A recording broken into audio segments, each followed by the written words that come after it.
বর্তমান সময়ের একটি প্রাসঙ্গিক কবিতা, কবি পিয়াল রায়ের লেখা শোন ইবলিশ। মাথা নিচু আর চোখ বুজে শুধু কান্না। অনেক হয়েছে, অনেক হয়েছে, আর না। যারা ছিঁড়ে খায়, যারা পথে ঘাটে ধর্ষক, ভাবিস না কেউ আমাদের মৃত দর্শক। কি আছে বলতো নারী দেহে এত টান টান? খেতে খেতে তোর লোভ বেড়ে গেছে শয়তান।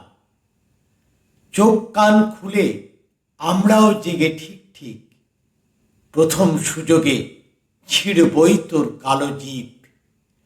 শিশু থেকে শুরু, কিশোরী, যুবতী, বৃদ্ধা, সবই খাবি তোরা, এত দূর আস্পর্ধা।